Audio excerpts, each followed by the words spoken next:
Anda masih bersama kami dalam IDX First Session Closing. Ya, pemirsa, pandemi merupakan sebutan yang digunakan ketika sebuah penyakit sudah menyebar pada sejumlah bagian di dunia. Dan tercatat pernah terjadi beberapa kali persebaran penyakit yang pada akhirnya menjadi pandemi. Dan berikut informasi selengkapnya.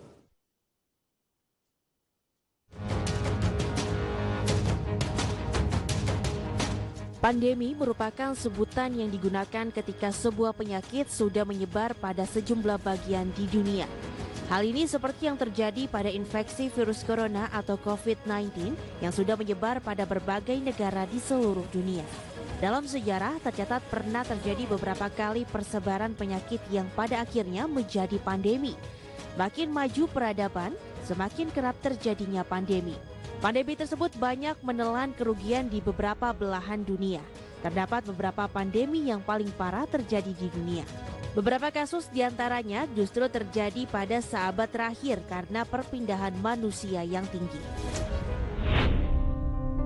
Yang pertama, mengawali tahun 2020, dunia dibuat geger dengan munculnya virus corona atau COVID-19 yang berasal dari Wuhan, China.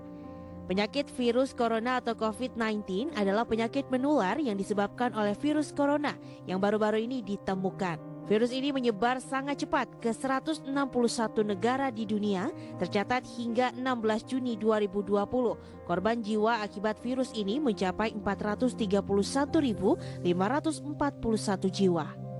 Pandemi COVID-19 tak hanya membuat banyak warga negara yang meninggal, namun menggerogoti sendi perekonomian dunia. Melansir data Reuters, kerugian dunia akibat pandemi virus ini mencapai 9 triliun US dollar atau setara 133.000 triliun rupiah.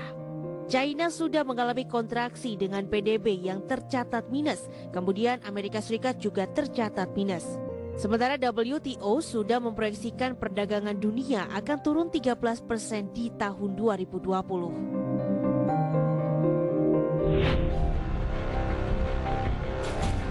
Sebelum adanya virus corona yang menyebabkan COVID-19 seperti yang terjadi saat ini, ada juga penyakit yang kemudian dinyatakan sebagai pandemi global, yaitu flu babi. Pandemi flu babi yang disebabkan virus H1N1 terjadi sekitar 11 tahun yang lalu, tepatnya pertengahan tahun 2009 hingga tahun 2010. Ini merupakan pandemi terakhir yang terjadi sebelum COVID-19 sekarang. Flu babi adalah penyakit yang disebabkan oleh infeksi virus influenza H1N1. Virus ini pada awalnya terjadi pada babi yang kemudian menginfeksi manusia.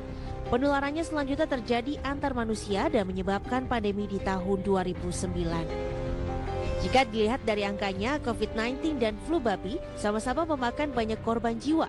Jumlah kasus untuk flu babi berdasarkan data dari Centers for Disease Protection and Control telah menginfeksi lebih dari 1,4 miliar orang di seluruh dunia dan menewaskan sekitar 575.000 korbannya.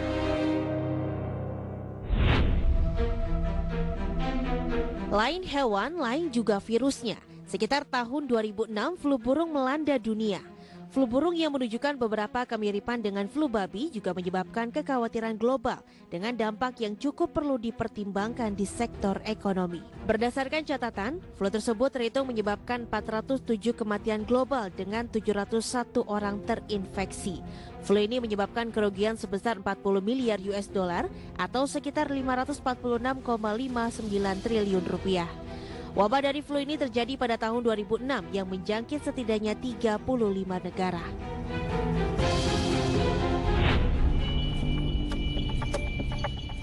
Virus SARS.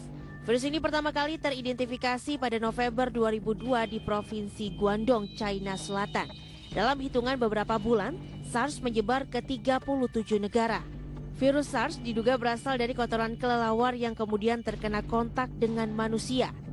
WHO melaporkan jumlah kasus positif SARS di seluruh dunia mencapai 8.430 orang dengan 813 dinyatakan meninggal.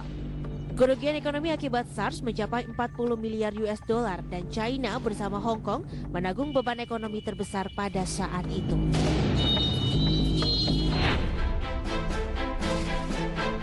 Peristiwa pandemi bukan kali pertama terjadi, selanjutnya tak kalah mengerikan dan membuat gempar dunia. Bagi kaum milenial, penyakit PACE terdengar asing, padahal penyakit itu pernah mematikan di awal abad ke-20, terutama di Pulau Jawa.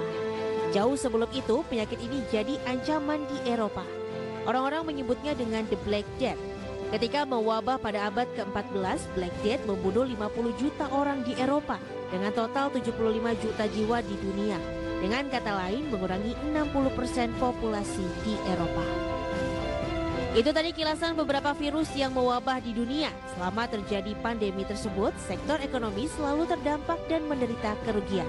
Bahkan dampaknya terhadap sektor ekonomi cukup besar, sehingga perlu dirumuskan mekanisme global untuk menangani wabah-wabah semacam itu secara cepat. Berbagai sumber, IDEX Channel.